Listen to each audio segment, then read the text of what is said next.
Pooliin sanagaa warreen VOA Afaan Oromoo VOA 24 Naayil Saatirraa caqasuu jirtan. Nu waan dhiyootan hojjanna tokko irra deebineetiin isanitti qophii waxabajjii 6-7 barkum 2020 nu deedda soraa laafeeti. Minneapolis, Washington, Houston, New York, Detroit, Philadelphia, Atlanta jettimoo godina Ameerikaa hedduutti namni dhiyootan hiriira baay'eetti rakkoo himachuu jira. Wanni poolisiin Ameerikaa nama gurraacha tolchaa baateef tolchuu jirtu waan akka malee hamtuuti dhaabachuu maltallee jedhanitti edallee nami hiriirar bule hiriirum keessa oolellee. Wanni nama Ameerikaa dallansiisuun Afrikaallee itti hayyuu dabarte. Itti gaafatamaan Koomishinii Waldaa Afrikaa Muusaa Faaqi Mahammadilleen nama Ameerikaa George Floyd hin ijjeessanii jette wamnamii hiriir baay'eetiin himachuu jiru kan dubbate. Imbaasiin Ameerikaa Keenyaa, Yugaandaa, Taanzaniyaa fi DRC jiranilleen waan durii guddoo jedhanii hin beekne warri George Floyd ijjeesse itti gaafatamuu qabaa jedhanitti gabaas baasan. George Floyd maaliif ijjeessan jette gaafatte Director Human Rights Watch Damee Afrikaa Karin Kaneza Tula. George Floyd nam tokko qofaa miti qalbii nam cufa keessa jiraatti akkuma waan nami cufti ta'etti ilaaluu malaniitti. This is the eternal struggle of any member of a minority community. It's going to touch anyone who has had previous experiences. Nami biyya alaatti dhufu cuftinuyyuu uuma akkana kan keessi jira.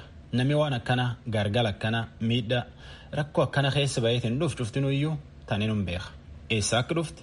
Maan keessa akka dhufti? Dhiiraaf dhala taateennaani waan sirri gaa'inum beekta. Rakkoo hagan geettatan ammoo adoo gul deemanii akka dansaallee hin qoranne yoo iddoo achumaan baddillee. Tunini waan akka malee hamtuuti waan cufa caala hamtu akka malee qalbii nan butti. Rakkoon tunin akka dhaabbileen akka Waldaa Afrikaa faati akka keennaa kunini maanta akkan nama yaaddeessa. Mali jireenyaatiif hawaasummaa keessattuyyuu walqixxe ta'uu dhabuuni rakkoo guddoo akka taate agarsiisaa jetti. Andrew Ataasamu Finfinneetti nama dhaaba qorannoo Instituutii qorannoo keessa hojjetu. Balaan akkana kun isuma akka Waldaan Afrikaa waan akkana kan qoratu kahaasuyyuu danda'a jedheetiin Afrikaa Kibbaatii VOA'tti. This is a broader issue and it fits into a broader systemic crisis which the AU can engage the US on in terms of what needs to be done. Between the AU and also the... Wanni kun waan akka malee bal'ooti. Waldaan Afrikaa akkam tolchinee waan kan Ameerikaa waliin fallaa jedheetiin ilaaluu mali. Waldaa Afrikaatiif hawaasi biyya alaa jirulleen akkuma kana waliin faluu mali. Waldaan Afrikaa namni Ameerikaa hidda Afrikaa qabu kun maan keessi jira, maan keessi dabre. Mankee jiraachuu jira jedheetiin qorachuu malee jedhe. Kaneza Naatulaa ammoo Waldaan Afrikaa rakkoo san irra dubbateetiin ummati isaa achi jirulleen waa'ee akka qabu agarsiisuu malee agarsiisuu danda'a jedhe. It's important because I think beyond the United States, it reminds us of what Africans in all their diversity have the legitimacy and the right to ask. Tana beekuu waan tokko Ameerikaa alatti Afrikaan akkuma bal'inni isiitiin mootummaa qofaa miti Waldaa Afrikaatu gaafachuu danda'u malte. Yaada tan irratti barreessanii fi deebii itti gaafatamaa Waldaa Afrikaa dubbise ture. Warri Kaameruun tokko akkana jedhe jeequmsilleen asilleen jira achilleen jira. Harka poolisiilleetti namni num du'aa jedheetiin gaafate. Paartiin Afrikaa kibbaa bulchuuti ANC'n ammoo namni akka George Floyd, Ahmed Arbery fi Breonna Taylor faati harka poolisii duuni Ameerikaa keessatti jireenyi nama gurraacha akka hamaa jiraachuu isaa agarsiisaa jette. Dhaabbileen mirga namaatiif falmani hawaasi rakkoo hin qabu qulqullichi jedhan hin jiruu jedhe. Adoonamii koronaaf gadi hin baay'ina jedhaniitiin qa'ee ciisu biyya akka Naayiroobiitii fi Leegos faatti waraanni mootummaa seerdhiba kanaan to'ataan hojiirra oolchaa jedheetiin ijoollee xixiqqoo fixaa jedha. Eebli dabre keessallee waraanni mootummaa Afrikaa kibbaa magaala Johannesburg keessatti mana nama Collins Kosa jedhanii abbaa ijoollee 3 itti seeneetiin seer koronaan to'atan cabsitee jedhanii itti seenaniitiin cabsanii bubbutuchanii laf buusanii bira yaa'an akka maatiin isaa jedhetti. Namni sun achumaan lubbuu dhabe. Maatiin isaa ammoo dhiigi nam kana seeraan barbaadachuu jira. Akka Anita Powell oduu Johannesburg nu ergiteen jette. Yoo Afaan Oromoo Naayil Saatirraa caqasuu jirtan. Isin amii waan ogeeyyooti fayyaa jedhaniin kana caqaseetiin walanqachuu jira. Keessumattuu bar dhukkubee akka lafruuf kanatti. Oromiyaa fulaa hedduutti immoo iyyoo nama akka durii kaan walanqachuutti hin jiru jecha dhageenya. Finfinnee fulaa makiinatti yaabbatanii fi fulaa gabayaa fa'aatti nama akkuma durii gobbatee wal xiriiqachaa warri achi dubbifnellee tanum jedha. Sahaa Daamtoon nu erge. Bulchiinsa magaalaa Finfinneetti erga vaayirasiin koronaa Itoophiyaa keessatti mul'ateen as namoonni vaayirasii kanaan qabaman harka 70 ol jiraattota magaalattii akka ta'e odeeffannoo ministeera fayyaa Itoophiyaa irraa argame ni ibsa. Sababni baay'achuu lakkoofsa namoota vaayirasii kanaan qabamanii ammoo qajeeltawwan kaa'aman hojiirra oolchuu dhabuun ta'uusaatu ibsame. Kutaalee bulchiinsa magaalaa dhibeen kun itti hammaate kutaa bulchiinsa magaalaa Addis Katamaa, Lidataa fi Araadaatti akka ta'es ministeerri fayyaa ibseera. Kanuma bu'uureffachuudhaan raadiyoon sagalee Ameerikaas bakkeewwan maqaan dhahaman kana naanna'uudhaan jiraattota muraasa dubbisee jira. Bakka gurgurtaa kuduraa fi muduraa kutaa bulchiinsa magaalaa Araadaa naannoo Piyaassaa jedhamu ture yeroo ammaa hurufa boombiitti jijjiirame sochii bittaaf gurgurtaa keessatti of eeggannoo hawaasni taasisaa jiru maal fakkaatachuudhaan namoota gabaa keessatti arganne haasofsiisneerra. Obbo Wandisan namoota dubbisne keessaati. Hawaasni ammallee dagannaa guddaa keessa jira. Dhibeen kun ammoo haalaan babal'achaa jira jechuudhaan taajjabbii isaanii ibsaniiru.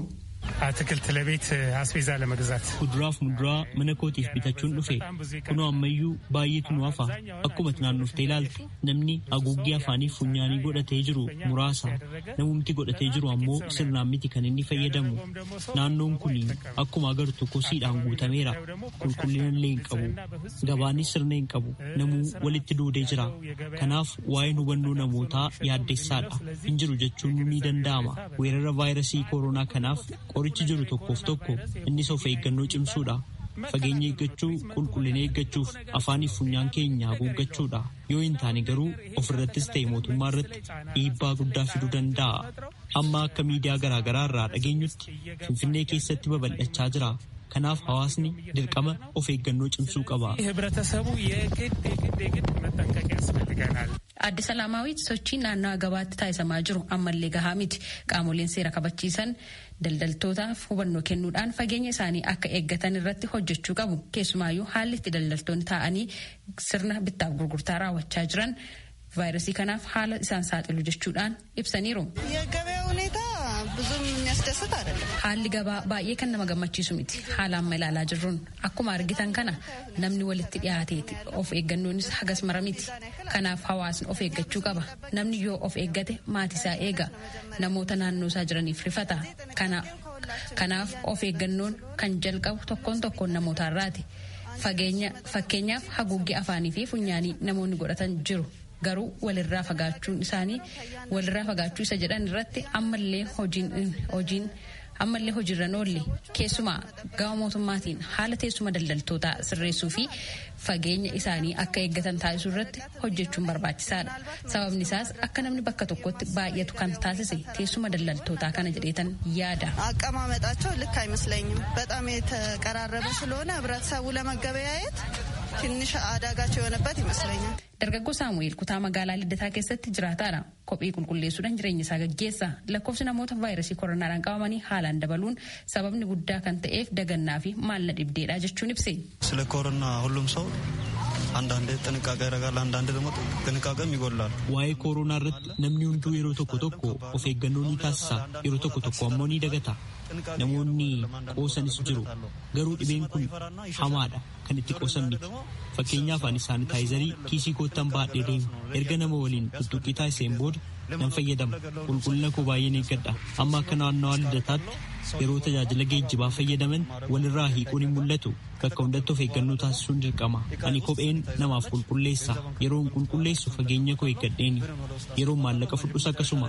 Kanaaf lubbuu tokkicha eeggachuun dirqama.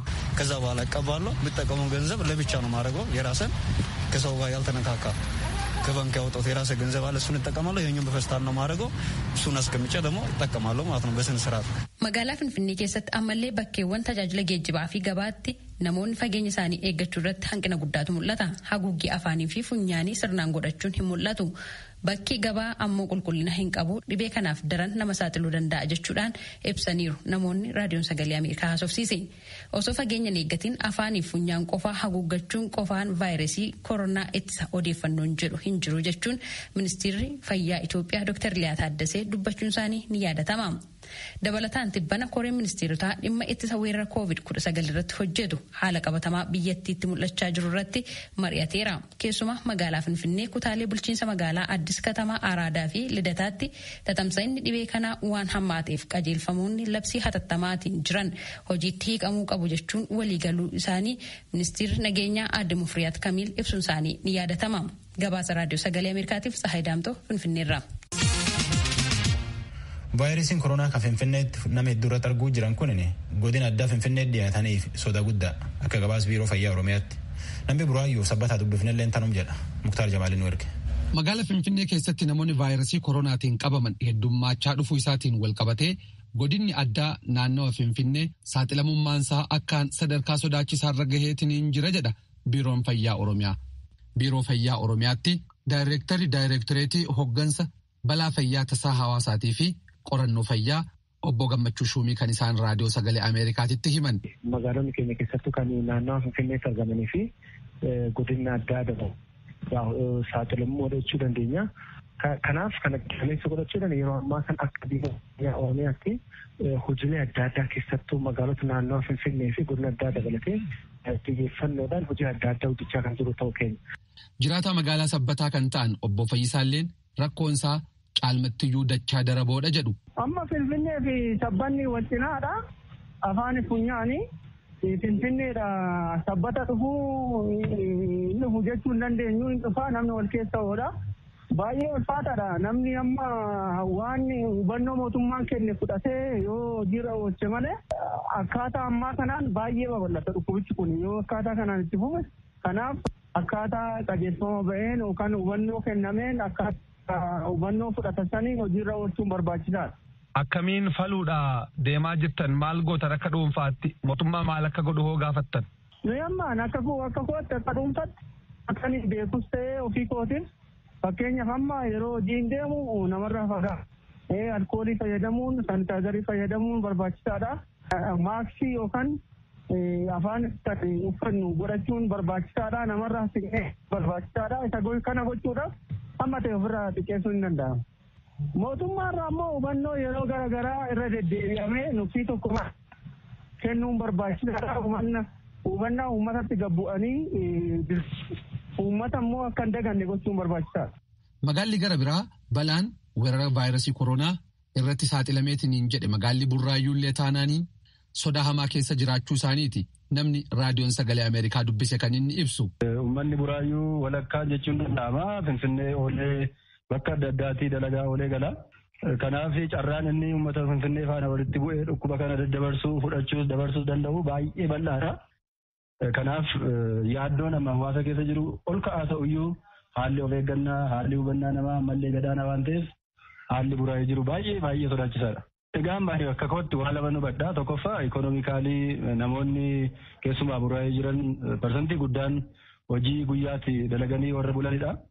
Baay'een isaaniis akkasuma dhaabbata garaagaraa keessa socho'anii waan bulaniif dinagdee irratti dhiibbaa guddaa sodaa guddaadha kan amma hubachaa jirru. Inni lammaffaan egaa dhukkubi kun akkuma beekamu dhukkuba rakkisaadha.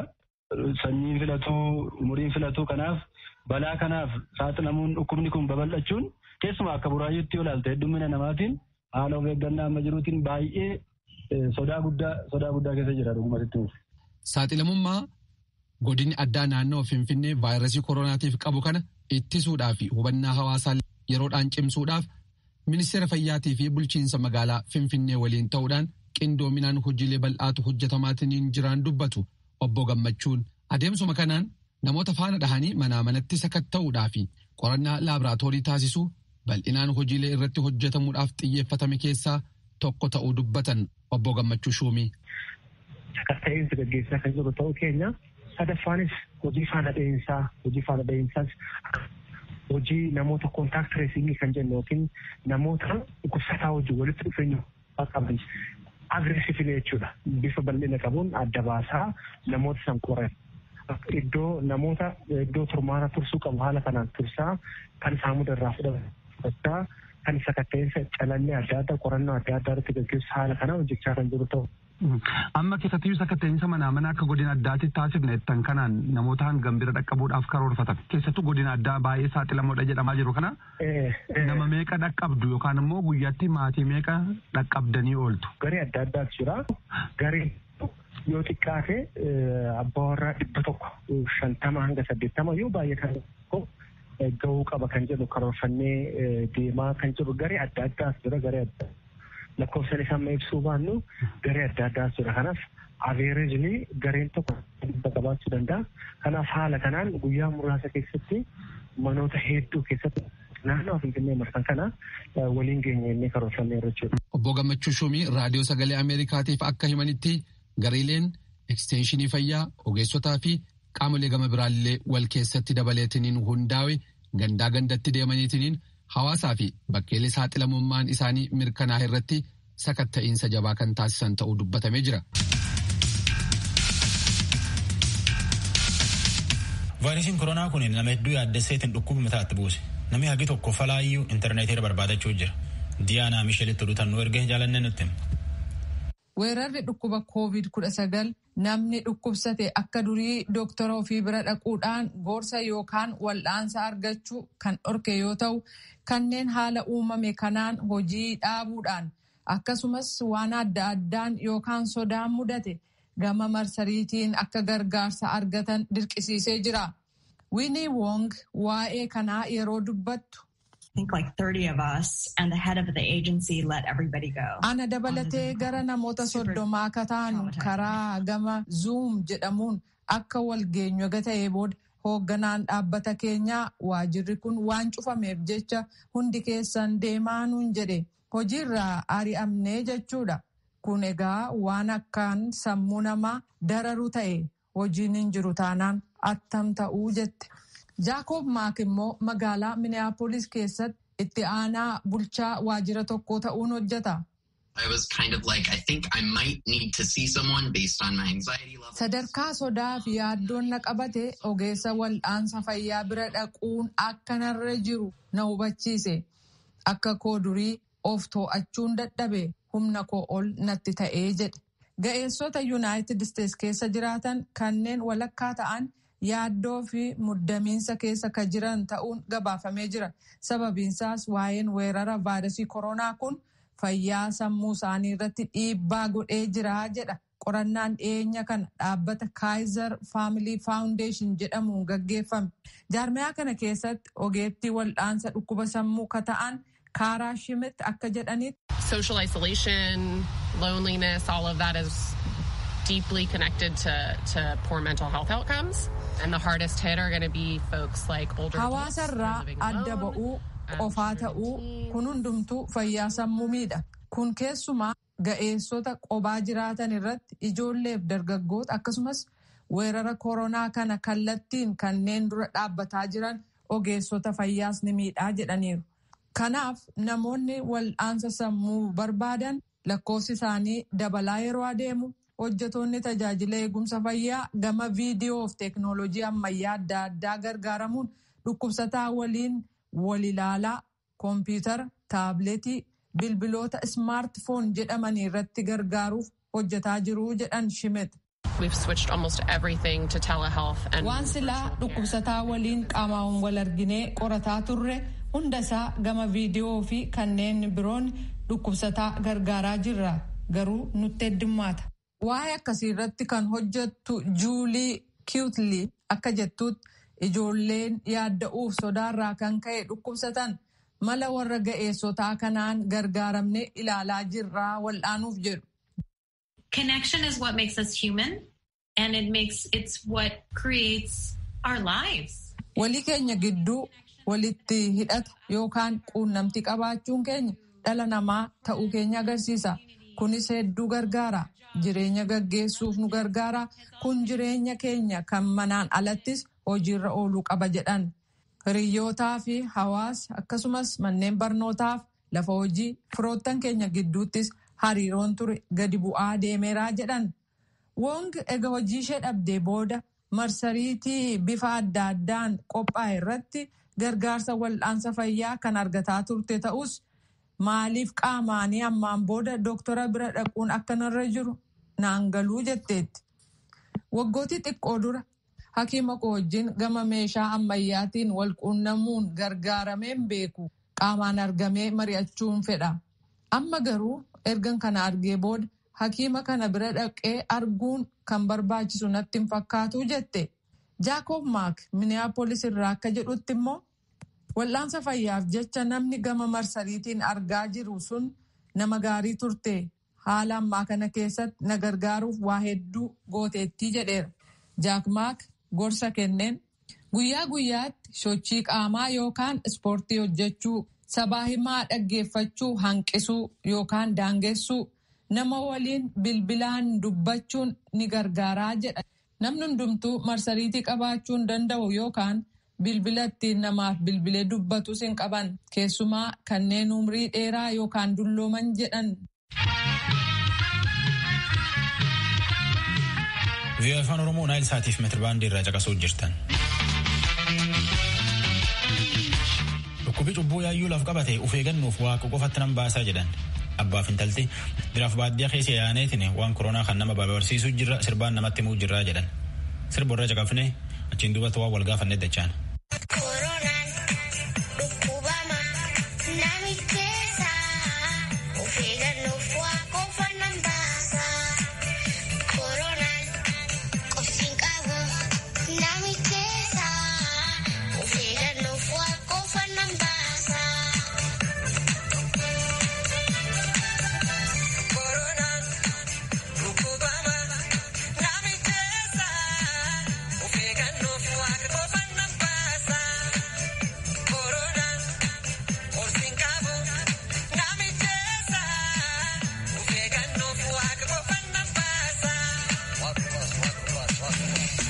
Waaqa guddaa beeknu malee dhukkuba guddaan beeknu jedha.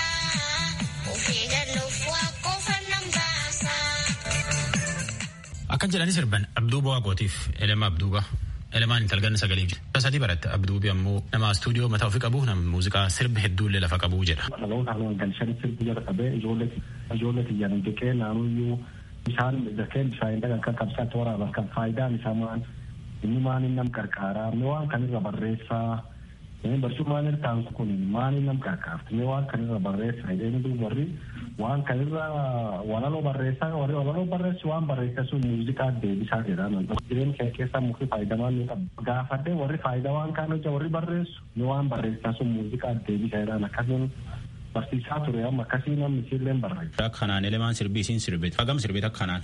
Amma sirbiisiin sirbita sirbaa hulluun tokko ammini jaa. Abduubii maqaan sirbaa kaasaan beekaniin King Saamaa jedha. Sirbi kiyyaa hedduu sirbi amma keessumattuu haaraa hulleen hin jira kan akka malee beekaa abbaallee kopha dhahee abboo kiyyaa jalqabi jiru kiyyaa si malee taatu jiruuti kaadhee abbaa sirbillee hin jira nama hedduun hin beekaa sirbi aadaa kan hedduu qabaachirra amma.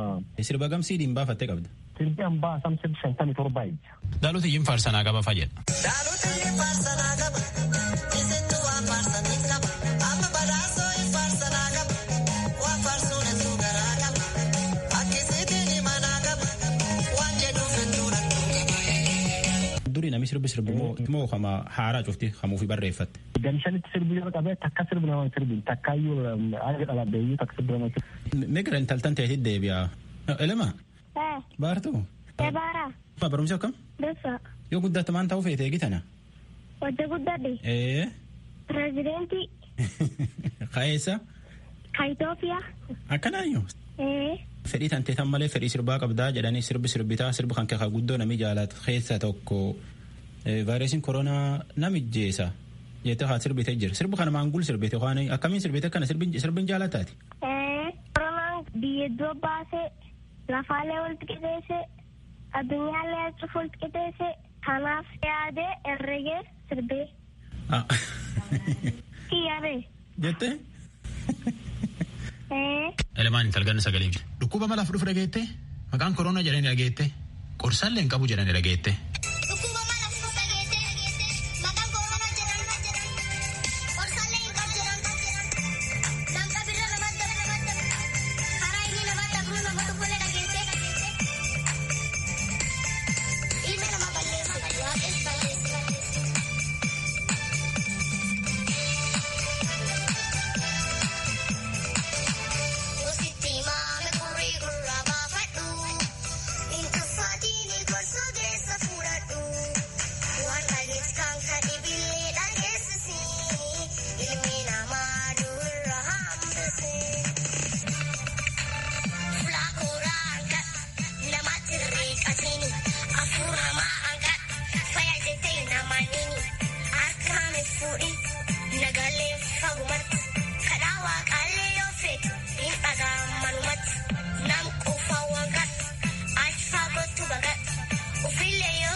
Sirbite sidii irra sirbite kanaan namallee gorsitmoo ijoollee waliin barattan faa ijoollee buleeyyan ta'eeti faa ijoollee dir keessatti argit faa akka nam goggorsita afaaniin moo sirbumaan nam gorsuu feeta. Namoota dhiyaatullee ijoollee tamaarii kennaallee cufiin gogorsaa. Nami maan siin jedhu ijoolleen xixiqqoon namni gorsuut faa siin hin jedhu yoo tokko tokko yookaan ammoo nami sirra fudhata waan ati jettuun kan. Hin fudhata bee hin fudhata nami guddoon hin fudhata bee guddaa fi dhiqaallee. Akkanaayyuu. Wan fudhachuu mala niyyuu. Sirbi dhibii sirbit faa qabda sirba akkana kana. Kaayyoolleen qaba. Kaadaallee cufuun qaba sirbedduu qaba. Sirba abbeetii sirbit moo akkamiin sirbit akkanaati nati ijoollee nam. Hojjaa baankii barcuma kan onni hojjetamuuf nuti maa edeenullee qorree itti gaafinne duuba sirbaa deebisan on jedhee duuba akkasii sirbi. Aadaan tiyya dansaa anaataa diibimaa barbaada. Ol qabee yaada tiyya in mul'isa Oromummaa tiyya in jaalladha aadaan tiyya tas. Anu lama acheeyyuu fadhibiillee lamaan tokkollee naa jedhu. Ayyoo malee lafti garuu hin baasiftu ayyoo malee. Sirbu kan eenyu sirbite haadhumsi dhalteef sirbite moo haadha nam cufaatii sirbite? Haadha nam cufaa. Haati amma sirbi kan sirbiteef jennaan maan siin jette? Siyan paarte? Naan paarte cufee gammadde guddoo gammadde. Ayyee kadhibii waan dhibii maanfa sirbite? Gootiinu beenu kaadhiinaa gaariin jennee gootiinu beenu kaadhiinaan jilbifannee gootiinu beenu kaa'amana hin nyaannee gootiinu beenu kasabaddaa hin baafnee jaatanii aalii tandu jabaa sabaa sablammiiti. Elemaat beeku guddoo jajjabdu akka sirbaan jabduu amma yoo guddal pirezidaantii ta'uu fedhaa jettee jidduu jijjiirachuu fedhandeetta barumsaan akkamatin barumsaan jajjabduu. Jabduu bee. Hayyee agameessoo fa baatam kutaa tokkeessoo lamfaaf sadiifaa keessaa hagam baate. Number 1, number 2, number 3 akka. Tokkeessoo laba'ee lammeessoo laba'ee sadeessoo laayyuu ba'ee naan jette barumsallee jajjabdu akkuma sirbaan jabduu kana. Badhaasa argatte? Maan argatte? Tamaarii keessatti shubba fanamaa qoodanii saanii fanamaa qoodanii. Lemaan galateeffadhaa abbaan isiillee nam sirbaati. Mee tokko sirbi tokko hafeetan keessa nuu fila waliin nu sirbaachiin duubatti nagaa walitti dhaamanna. Murruktuu jeelee nama afaan takkatee.